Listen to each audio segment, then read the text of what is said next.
La Presidencia de la República estas acciones para la alerta, búsqueda y localización de personas, y esto que adelanta la consejera jurídica, que serán las iniciativas para reformar dos leyes que ya mencionamos aquí ampliamente, lo que estamos observando y la discusión abierta acerca de modificar o reformas legales a la Ley General de Población y a la Ley General en materia de desaparición forzada de personas, desaparición cometida por particulares y del Sistema Nacional de Búsqueda de Personas. Edmundo Jacobo Molina, buenos días y bienvenido. ¿Cómo estás? Buen lunes. Buen lunes, Carmen. Muchas gracias. Efectivamente, un gran tema, pero hay que verlo en el contexto. O sea, yo creo que hay que verlo desde el año pasado, cuando se hizo las reformas en materia de seguridad, reformas constitucionales que le dieron más atribuciones a la Secretaría de Seguridad Pública y Protección Ciudadana, encabezada por Omar García Harfuch.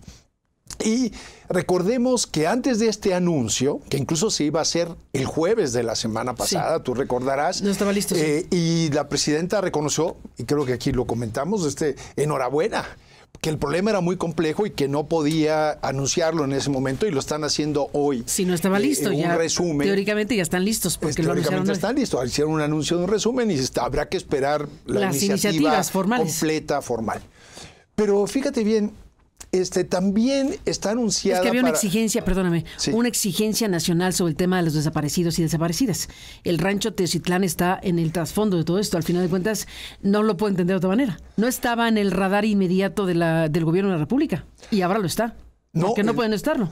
En particular, tienes toda la razón, este caso en particular, dado los acontecimientos en Jalisco y las múltiples manifestaciones públicas de luto no solamente en la capital de la República, sino en diferentes ciudades del país, obviamente, yo creo que detonaron, aceleraron cuestión que no estaba originalmente, creo que en la agenda inmediata de la Presidencia de la República. No estaba. Y ahora lo presentan como una consecuencia, una respuesta a esto. Una respuesta, creo que no estoy tan seguro de qué tanto están escuchando a las organizaciones de desaparecidas y desaparecidos. Recuérdate que fueron invitados al rancho en Teotitlán y llegaron ahí, y buena parte de la evidencia que originalmente se había visto ya no estaba. Las huellas alrededor de, la escena de investigación habían sido alteradas al menos. Y luego hay incluso... Se entiende que la Fiscalía de Jalisco recabó las evidencias, las enlistó en su momento, dijo son 1000 y pico, y las retiró. Sí. Y entonces la visita era para... Y además, acuérdate que el fiscal general de la República descalificó toda esa investigación. Fue a una conferencia de prensa enumerando las deficiencias. No esta reciente, sino la primera de septiembre de 24. Exactamente, ¿no? Entonces, en fin, hay todo este contexto en donde la Presidencia de la República, atendiendo a esto, lanza una iniciativa. Pero yo quisiera, Carmen, que nos detuviéramos en el contexto. Hacía referencia el año pasado a las modificaciones en materia de seguridad pública. Está anunciado para que se discuta en la Cámara de Diputados esta semana dos reformas a leyes muy importantes. La reforma a la Ley General de Seguridad Pública Nacional. Nada más. Nada más. Y la creación de una nueva ley, que es un nuevo sistema de investigación e inteligencia en seguridad.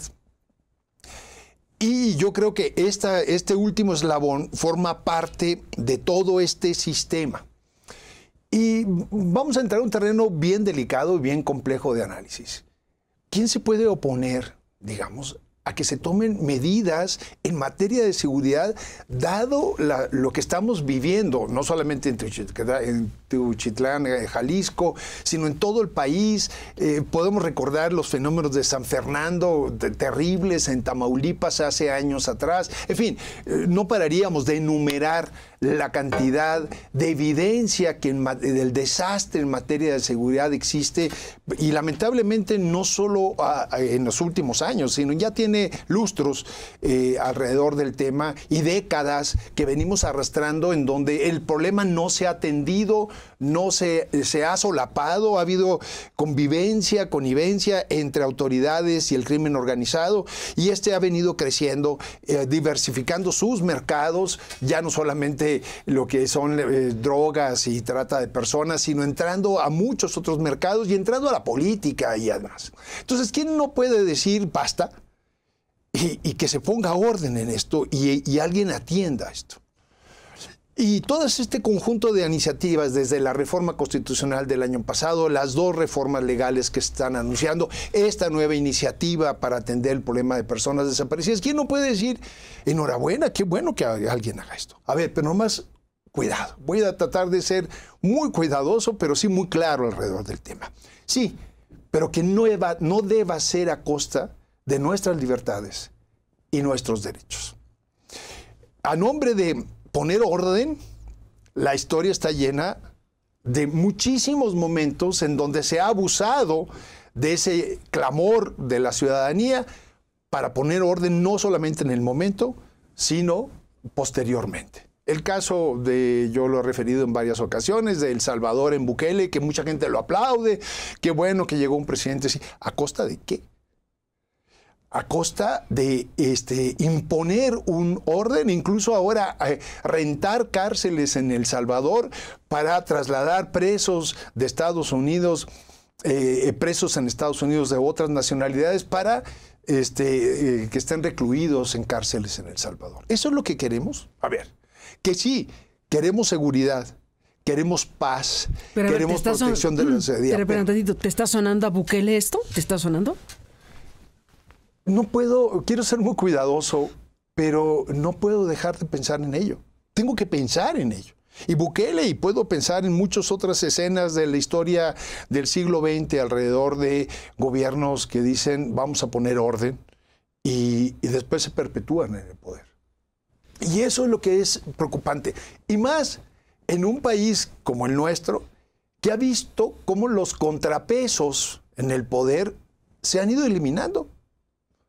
O sea, un poder judicial que con la elección que está en puerta el 1 de junio está desdibujado, se le ha combatido sistemáticamente desde el sexenio pasado, y ahora vamos a una elección en donde los jueces estarán pensando en sus electores o en el tribunal que los va a enjuiciar en caso de que no se alineen a una determinada política estatal. Hemos visto cómo han eliminado instituciones autónomas o se les está restringiendo las facultades. Se cooptó al Poder Legislativo a través de un uso ilegal de la interpretación de la norma con la sobrerepresentación y concentrando el poder en el Ejecutivo. Entonces tú desmontas los equilibrios del Estado, concentras en el poder en el Ejecutivo Federal, haces una serie de reformas para dar más atribuciones a la Secretaría de Seguridad Pública, que con este conjunto de reformas no solamente está la cédula de identidad, vieja idea que se ha venido procurando desde hace ya décadas, desde Ernesto Zedillo había esta iniciativa, con Calderón García Luna también lo intentó con Iris, que fue el escándalo, ¿no? Exacto, y Jorge Alcocer ahorita lo recordaba contigo, en el 19-20, siendo secretaria la exministra Olga Sánchez Cordero, se intentó una vez más una cédula de identidad única en donde estén todos los datos personales y los biométricos.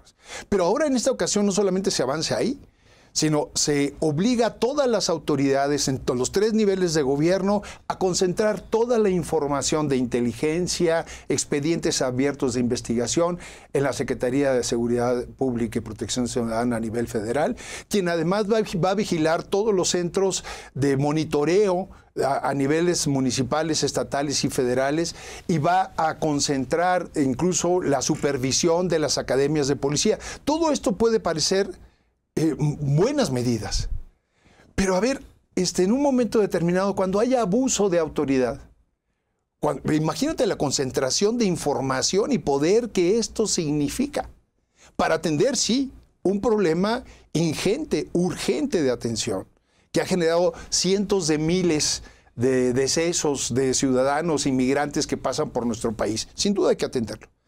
Pero cuidado, cuando tú concentras todo eso y dejas a la ciudadanía sin la posibilidad de acudir a otra instancia en caso de que haya abuso de esa información y de ese poder, y la ciudadanía no va a encontrar un poder judicial que lo atienda, que le atienda, ni una institución autónoma como el INAI, que desaparece, que justamente su mandato constitucional era la protección de los datos personales y además la obligación de que a través de demandas ciudadanas el gobierno podía estaba obligado, no podía, estaba obligado a proporcionar información sobre su quehacer.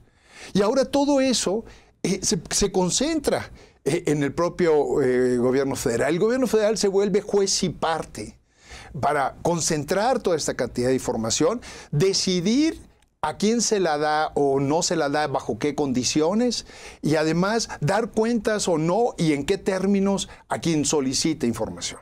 O sea, lo que tenemos que tener mucho cuidado es que la urgencia y la inmediatez de resolver un problema tan grave como la inseguridad no nos quite de la vista que si esto es a costa de libertades y pasar sobre derechos humanos, estamos en un problema como sociedad. Sí, atendámoslo. Claro que tenemos que atenderlo, pero con estas otras condiciones que habíamos logrado y que se han venido desmontando en los últimos años en nuestro país. Eso es lo grave del anuncio que se está haciendo. Ahora, volviendo al tema que me decías de lo que está, la iniciativa sobre desaparecidos que está anunciando, y fíjate, en el centro del asunto está la creación de la cédula de identidad. Ahí está en el centro. Y es muy probable fotografía, que, huella y única herramienta, ¿no? Como una herramienta fundamental. ¿Y qué pasará con la credencial para votar? ¿Y qué va a pasar con la credencial para votar? Hay un viejo transitorio de la ley de población. Sí, ahí dejó Jorge Alcocer hace un momento una reacción inmediata al tema y dijo, bueno, ahí dejó como alerta el asunto de si no será la intención también de perfilar el apropiamiento del padrón electoral y de lo que significa también el tema electoral. Doble ahí, contra sencillo, Caro. A ver, ¿doble contra sencillo qué? Van a solicitar toda la información que tienen en línea al respecto. Doble contra sencillo. Es colgado de un transitorio, una vieja ley de población. Se dice que cuando la Secretaría de Gobernación cree la cédula de identidad, va a solicitar por única vez al Instituto Nacional Electoral, en ese momento era el Instituto Federal Electoral, toda la información que tenga al respecto para que sea la base de la cédula de identidad. Se la van a solicitar al INE. Y lamentablemente el INE la va a proporcionar. Conozco muy bien el tema, porque como secretario ejecutivo me tocó justamente conversaciones con diferentes gobiernos al respecto. Y nosotros teníamos un punto de vista muy claro. Esa información no es del Instituto Nacional Electoral, es de cada uno de los ciudadanos que la dio al Instituto Nacional Electoral con un propósito muy específico. Votar y ser votado. Ese es el propósito. Y si esa información se iba a usar para otros propósitos, tenía que tener el consentimiento del ciudadano. Es lo que sucede cuando uno va a un banco a hacer una transacción financiera, por decir algo. Uno consiente que la institución bancaria verifique los datos de su credencial para votar con el Instituto Nacional Electoral para verificar la identidad de una persona. Pero ahí, en cada uno de esos eventos, el ciudadano está consintiendo que sus datos se usen para que él se identifique. Esto es muy importante, no es una cosa menor, no es una cosa burocrática. Es reconocer que los datos de la persona pertenecen a la persona y se dan con propósitos específicos y no para cuestiones de carácter general. Si uno revisa, por eso vuelvo a mi tema, es el conjunto. Las facultades que se le están dando a la Secretaría de Seguridad y Protección Ciudadana a nivel federal son enormes, porque concentraría toda esa información que vendría del INE, vendría de las más diversas fuentes públicas y privadas, porque también podría tener acceso a cuestiones de movimientos de transacciones financieras de las personas, fiscales, propiedades, vehículos, celulares, llamadas telefónicas, que tiene todas esas facultades. Hay que revisar estas leyes, porque ese es el alcance que tiene. Y además la cédula de identidad, que con una característica particular. La base de datos del INE es para mayores de edad. Esta cédula de identidad va Desde los infantes. Desde que naces. Desde que naces. Desde que la CURP. Y muchos países en el mundo tienen una cédula de identidad desde que naces hasta que falleces, sin duda, para identificar a sus ciudadanos, a las personas que viven en su territorio. Sí, pero tienen contrapesos con ciertas instituciones autónomas creíbles que pueden estar también verificando que esos datos se usen de acuerdo a ciertos patrones de respeto a los derechos humanos, de respeto a la privacidad, de respeto a la personificación, la personalísima derecho de los individuos a preservar sus datos. Porque estás hablando de la identidad de las personas. Sí, este es el problema. Sí, vuelvo al tema de la inseguridad. Sí, pero que esto no sea a costa de pasar por encima de los derechos y construir, lo voy a decir con mucho cuidado, pero con mucha claridad, un Estado policíaco, de vigilancia, sin contrapesos y sin posibilidad de que la ciudadanía en un momento determinado puede decir, ¿y cómo obtuviste esta información? ¿Para qué propósitos y no para otros? Y sin que haya una investigación expresa de por medio para que la autoridad competente tenga la información para atender esa investigación. De eso estamos hablando. No es un tema menor. No, es un tema enorme. ¿No? Entonces, qué bueno que se tomen iniciativas así, pero vigilémoslo como ciudadanía. Eso se va a discutir. La iniciativa esta que se acaba de anunciar el día de hoy, todavía parecería que se presentó solamente un resumen. Pero las otras dos modificaciones a la ley, ya lo dijo Ricardo Monreal ayer en sus redes sociales, si no me equivoco, las va a discutir la Cámara de Diputados esta semana. La reforma a la Ley de Seguridad Nacional y la de Investigación e Inteligencia Nacional. Esas se discuten en la Cámara de Diputados y son piezas de este rompecabezas. No podemos verlos como piezas aisladas, no. Es la constitución de todo un aparato de investigación e inteligencia a nivel federal para atender el problema de seguridad, pero cuidado con los alcances y que no tenga contrapesos esta autoridad. Edmundo Jacobo Molina, aquí está dicho todo esto y seguiremos hablando. Gracias y buenos días. Muy buenos días, Carmen. Buena semana. Edmundo Jacobo.